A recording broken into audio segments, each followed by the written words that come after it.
let's talk about the Perseid meteor shower. We've heard it's going to be the best meteor shower of this summer. Yeah, that's right. So the Perseid's usually the best meteor shower of the year. However, last year it happened right during a full moon. So this moon was so bright we couldn't really see it. However, this year we've got a last quarter moon that's going to be rising actually around the time the meteor shower peaks. So you still get a few hours right after sunset where you can really do some great stargazing. You'll see these meteors radiating out of the Perseus constellation, which is to the northeast, just after sunset. Okay, so since the moon is still a little bit bright, any tips for viewing? Well, I would say city lights will actually probably be the biggest hindrance. So actually getting out of the city would probably be the best if you can do so safely, of course, and still social distance. But definitely, I would say just let your eyes adjust to the night sky. Don't look at anything bright. Don't look at the moon directly, and you should actually be able to see the meteors, maybe about one every 30 seconds to a minute. Okay, and for this one, what about 40 to 50 maybe per hour that we might be able to see? What do you think? I usually see more than that during this one, if you can get to the dark skies. But if you're out in the city, I would say every couple minutes seeing one is probably about right. Oh my gosh, that's so crazy. So what are you going to be doing to set up for this? So I'm going to drive up to Pollock Pines area where I can get out from the city lights. I'm just going to use a regular old camera and a lens to try to get as many as I can and get hopefully a nice shot of the meteors radiating out of that Perseus constellation, which is on the north end of the Milky Way. And so as far as the Perseid, we see this every year. Can you talk a little bit about how come we see this every year? Well, what causes a meteor shower is actually the Earth traveling through the path of a comet's tail. So when a comet's orbit intersects Earth's orbital path, they leave behind this trail of dust and debris.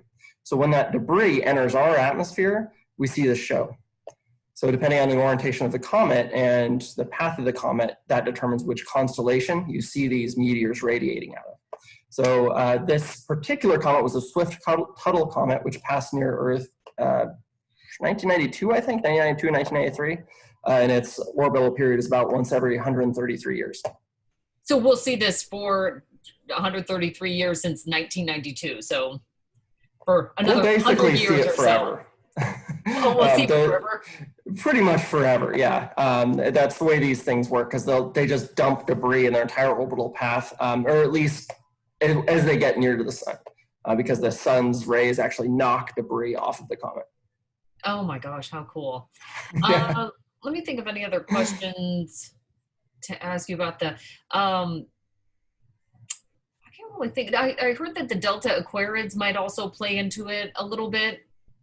It really got to be the dark skies for that. The Delta Aquariids peaked last month.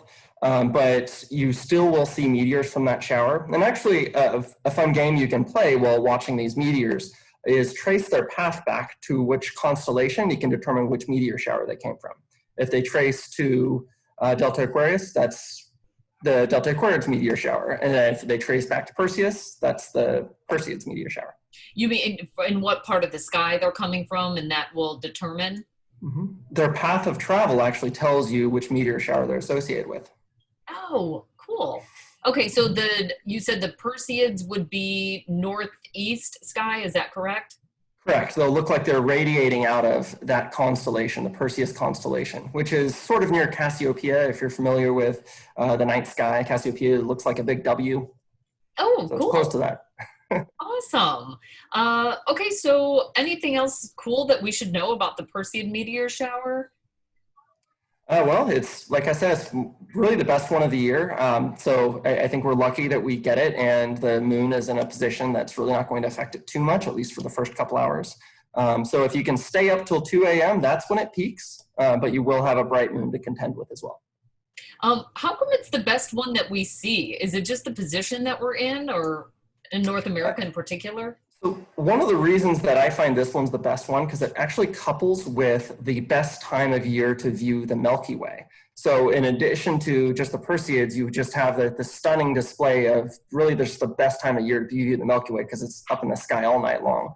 But it's also a very active meteor shower. You can see up to about 2 meteors per minute when the conditions are just right, depending on the but depending on the year, of course, the moon cycle and your low and light pollution. So it's just it always puts on a good show for me, and I love this one.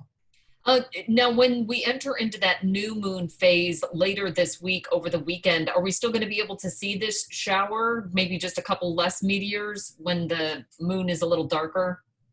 Absolutely. So the peak of the shower happens tomorrow night around 2 a.m. Okay. However, that path of that comet is actually leaves such a wide trail debris. We've actually been seeing meteors from this shower from mid-July, I believe. So it actually lasts a pretty long time. So yeah, if you can't make it out to dark skies, and head up this weekend. We've got a new moon, nice dark skies, great time to see the Milky Way, and you'll see a bunch of meteors from this comet as well. Okay, are you going to be posting photos of what you're taking pictures of? That's the big question. Always, yeah. So hopefully I'll get some good ones to share. Okay, and it's at Cosmic Underground or _ background. Yep, Cosmic _ background. You got it. Awesome. Okay, thank you so much, Andrew. I appreciate your time. Always great chatting with you, Monica.